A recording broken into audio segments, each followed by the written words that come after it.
Russell is moving ever farther away from Houston and his chasers. If Cobbs is going to capture him, he's going to have to do it soon. And luckily for Cobbs, soon comes soon enough. Stephen Russell makes a big mistake and calls an old acquaintance. You do that, Stevie. He had called these persons.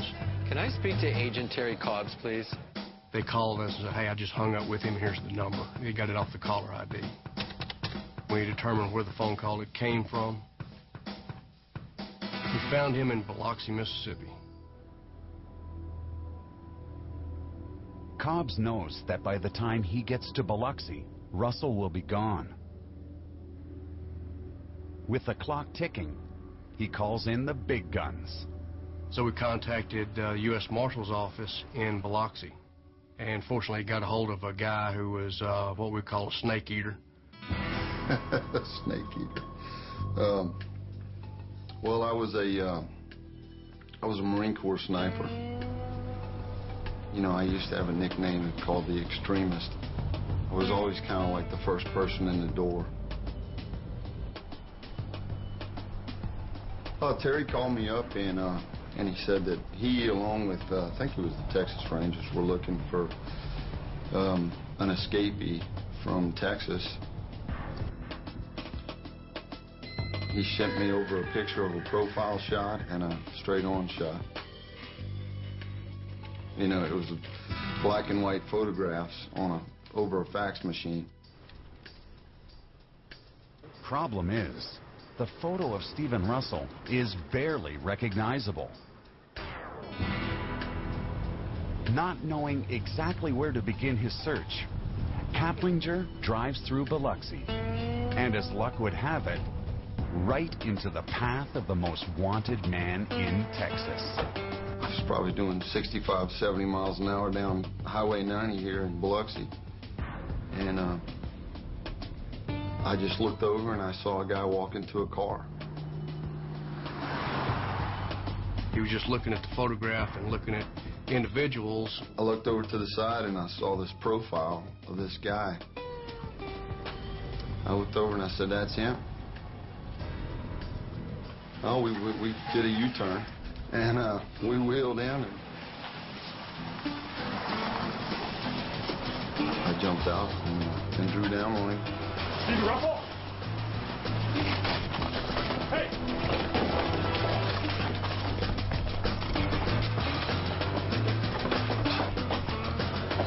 U.S. Marshal, put your hands in the air.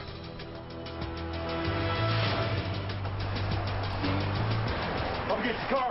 Oh, I called Terry and I said, hey man, we got your guy. And he says, no way, no way. The only thing Roger said right away was, I've got him. He says it's not him, but I got him. What is this? I said, yeah, he's right here sitting in the back of the car. He said, I just sent the lead over. I said, man, hey, what can I tell you? We're good.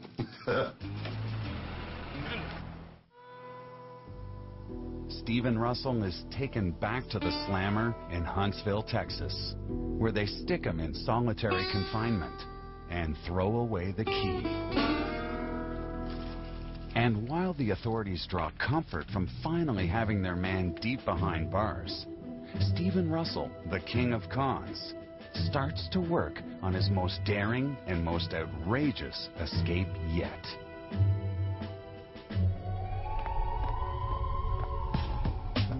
Given his nasty habit of busting out of tough Texas prisons, Stephen Russell is kept on a very short leash.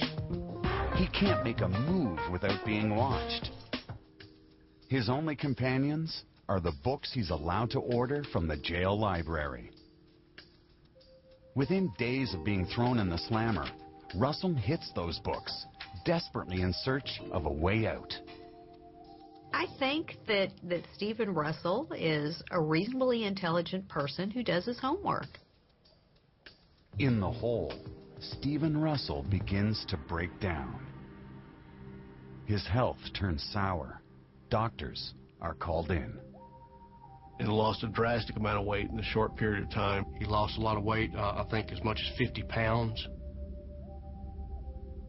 Russell barely leaves his bed. His muscles begin to atrophy. Growing ever weaker, Russell comes clean with a dark revelation. He has been secretly living with AIDS. Medical records indicated that he had tested positive for not only HIV, but a number of other HIV-related illnesses. Everything points to one horrible conclusion. The king of cons will not have to spend the next 45 years in jail after all. Stephen Russell is dying. Stephen Russell only had a matter of months to live. Not wanting to die in jail, Russell is given an option. He applied for and was granted what's called a special needs parole that's given to inmates with special medical conditions, usually terminally ill inmates.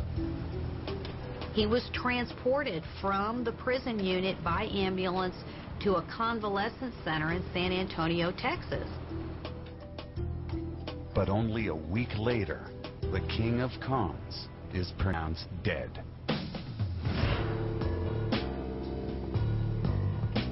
Unaware that Stephen Russell has passed away, investigator Cobbs moves on to another case.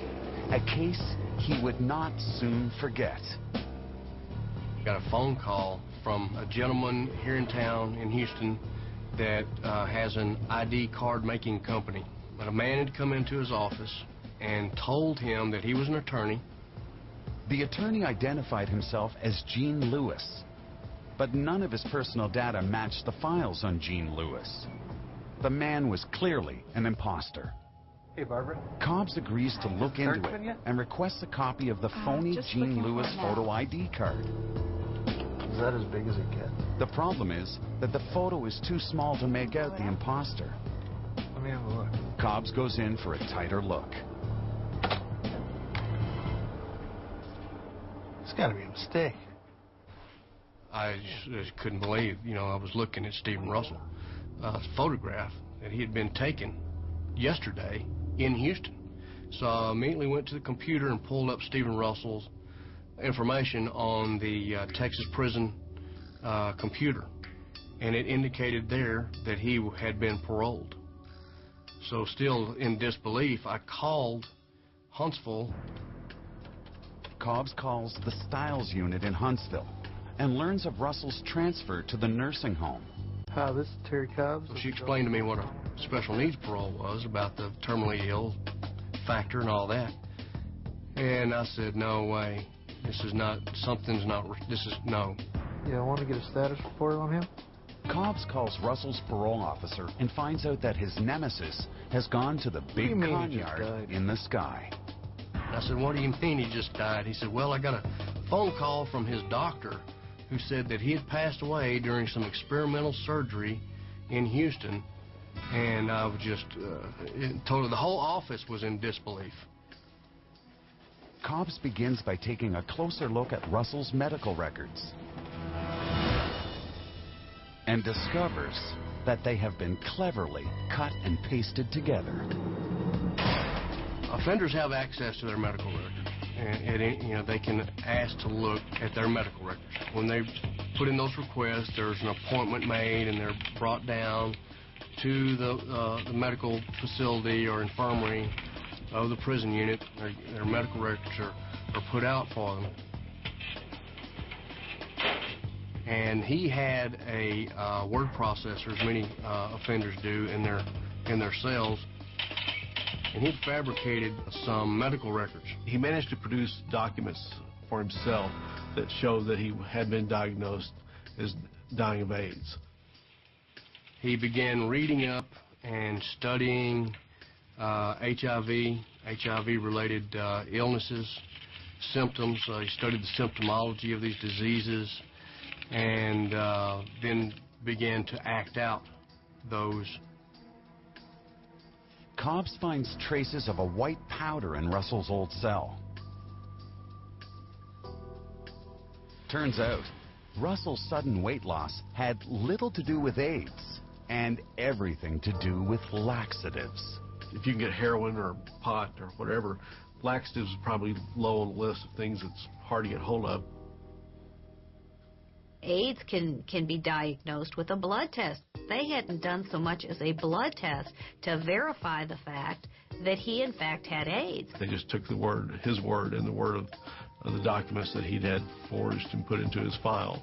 I could not believe that the parole board, who has access to the information concerning this inmate's background, wouldn't have been more careful before awarding a special needs parole to someone like Stephen Russell, who has done nothing but lie and trick his way through life. Still reeling from the news that Stephen Russell was declared dead, Cobbs visits the Restful Acres nursing home, where Russell was last seen alive. Of course, then we started going back and looking at the nursing home, trying to figure out how this happened. And it didn't take long to begin unraveling the story. Cobbs discovers that while staying at the resting home, Russell had done very little resting. He concocts a plan to get himself out. He starts by disguising himself as a doctor. Hi, can I speak with the executive director, please? He gets on the phone to the nursing home director, who's at the same facility he is, calls the nursing home director and says he is Dr. Adam Rios, an AIDS researcher in Houston. Hi, it's Dr. Adam Rios calling. I'm Pretending to be this doctor, who was a real doctor here in Houston, who does specialize in diseases like AIDS. We would like to have Stephen involved in the study. Well, he got permission to travel from the nursing home to Houston on the story that he had medical visits set up or medical appointments set up with this doctor in Houston. Hi, can I speak to the executive director, please? A few weeks later, he calls back to the nursing home, says, "This is Dr. Rios, and I'm very sorry to inform you that Mr. Russell died during the treatment." I'm calling to tell you that Stephen Russell passed away during the treatments. Stephen Russell had pulled off the ultimate escape. To the world at large, the king of cons was now a dead man. Terry didn't believe that for a minute. Especially since Cobbs has a photo proving that Russell is still alive and kicking. Everybody just couldn't believe the audacity of this guy and the ingenuity of this guy to pull something off like this. And that set in motion all the efforts then to figure out, okay, where is he, what's he doing, and let's get him back in custody and put him back where he belongs. With Russell back on the loose, investigator Cobbs finds himself back at square one. Where would the king of cons pop up next? And who would he be this time? Outraged by Russell's sheer disregard for the law, a new and more aggressive manhunt heats up the Texas streets.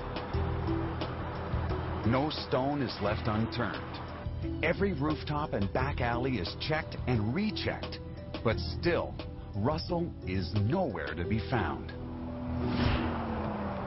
That's because he's at the one place no one would ever think of looking: a Texas jail. Impersonating attorney Gene Lewis, he returns to meet with a very special client. His lover, Philip Morris. Here he is, a man who's just broken out of prison himself, repeatedly going in and out of the Dallas County Jail under the name of an attorney to visit the man that officials know that he's more obsessed with than anything else. Hey there, champ. How you holding up? When are you going to get me out of here, Stephen? I'm working on it, but these things take time. You just Not only did he fake his own death, get out of TDC by pretending that he was terminally ill, he managed to get identification from a lawyer that would enable him to get access to his boyfriend so that they could visit with one another. You're just going to have to hang on a little bit longer. It shouldn't be long. If Russell succeeds in getting Philip out of jail, the pair will leave the country for good, and the king of cons will never be seen again.